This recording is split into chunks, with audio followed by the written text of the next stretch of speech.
John Rambo travels a long way to find a friend he served in Vietnam with.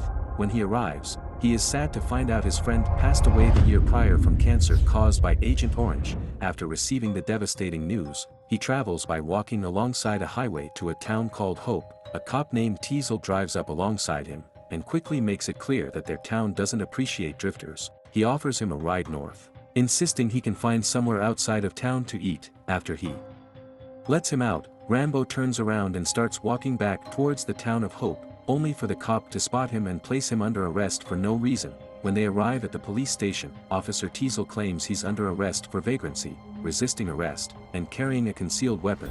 When they ask for his name, he has a flashback to when he was a prisoner of war. In the police station, his rights are violated in a number of ways, although he tries his best not to escalate the situation. When they try to give him a shave, he completely loses it due to his traumatic memories of torture.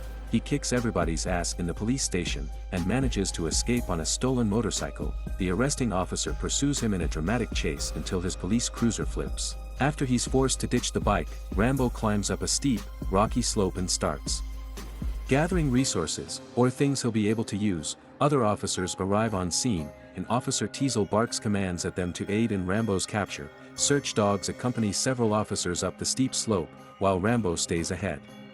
When he becomes cornered between the police and a cliff's edge, he starts the precarious climb down. A helicopter arrives, and the passenger starts taking shots at him while he's stuck on the flat cliff face. He decides he'd be better off taking a chance to jump to safety. The helicopter pilot warns his passenger that it's nearly impossible to keep the helicopter steady where they're at, but the officer insists he stay, and allow him to continue firing shots. Rambo hides behind a tree after his relatively lucky landing, and throws a rock at the windshield of the helicopter, which causes it to momentarily lose control. The shooting passenger falls to his death on the rocks below. Rambo is disturbed that a man has died, and he attempts to surrender, but claims he didn't do anything. The officers on the cliff's edge warn him not to move, or they'll shoot. He protests his innocence and starts backing away, so they fire at him. He's hit, but he escapes once again. Officer Teasle is so determined to capture him, that he goes against all advice from his peers. Even with a storm moving in, he demands that the pursuit continue. Over the radio, he's informed that Rambo is a war hero, and won't be easy to take down.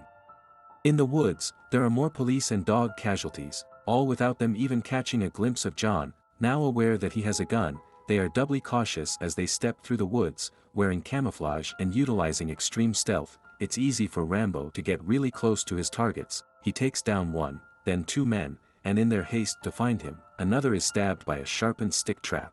Appearing out of nowhere and covered in tree branches, Rambo holds his knife to the arresting officer's neck. He tells him that he could kill him easily, so he needs to drop the whole thing and forget about him. Contrary to his warning, the pursuit continues.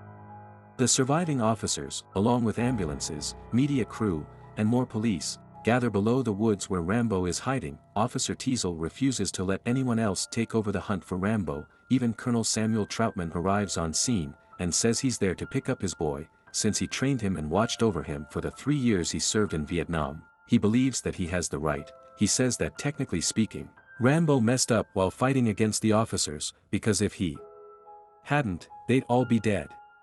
The arresting officer takes little comfort in that. The colonel tells him that however many men he sends in the woods after him, is how many body bags he should have on hand. They try communicating and negotiating with him through the radio. He took off the officer's dead body. He doesn't respond, but when the colonel tries to page him on the radio, Rambo can't resist answering him. They talk about how Rambo is the last survivor of his Vietnam squad. Rambo considers leaving the woods with him, but ultimately refuses, stating that they drew first blood.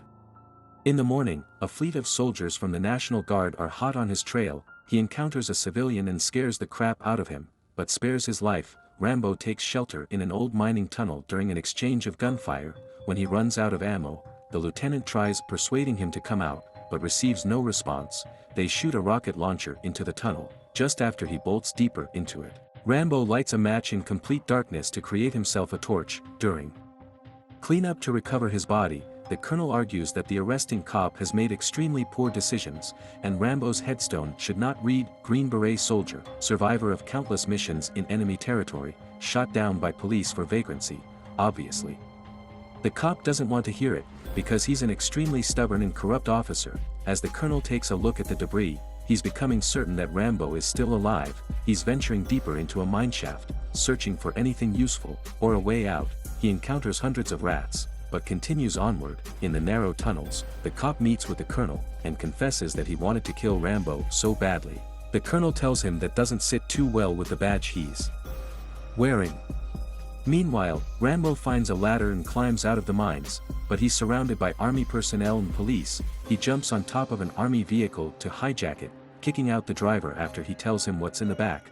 Word spreads that he's on the loose, and one cop car chases his army vehicle until they're pushed off the road and explode. He proceeds to drive straight through a roadblock, and drives on, till he reaches the town of Hope once again. He decides to blow up his stolen vehicle, along with a gas station, after grabbing the epic gun and ammunition from the back. Officer Teasle orders the town civilians to get off the streets, and tells Colonel Troutman he needs to stay out of his way, because no matter how well Rambo was trained, he can't get out of this without facing consequences. He heads to the roof of the police station and exchanges fire with his target before Rambo shoots a utility pole, shrouding the town in darkness. Rambo proceeds to an ammunition store, where he piles up explosives and ignites the gunpowder trail. After the explosion, he opens fire on the police station. Officer Teasle can do nothing but sit on the roof, cowering. Rambo enters, moving slowly and silently to search for his target. They catch a glimpse of each other, and it's enough for Rambo to know where to shoot through the ceiling. Officer Teasle is shot, and crashes through the skylight. Colonel Troutman shows up just before Rambo kills the officer. He convinces him not to kill the man, but Rambo isn't about to turn himself into anyone. The colonel tells him this war is over, and if he goes out there, he's going to die. Rambo says there's no turning it off. They asked him, they brought him into it. He doesn't understand civilian life. And his service isn't in the past, it's in his every waking moment. He did everything he could to win, but instead came home to be spat on by maggots, protesting in the airport against the war in him. How could they, when they didn't experience it for themselves?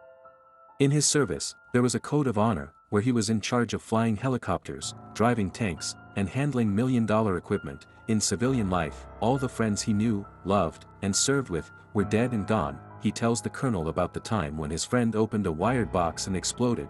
He was covered in pieces of his dear friend, and as his intestines spilled out, all he said was that he wanted to go home. Every day, he sees his friend lying on the ground without his legs, begging him for help. The combination of an empty civilian life, with the very real and present trauma of war, has brought Rambo to tears at the feet of his colonel. After a much-needed embrace, Rambo is led out of the deadly situation by his trusted leader.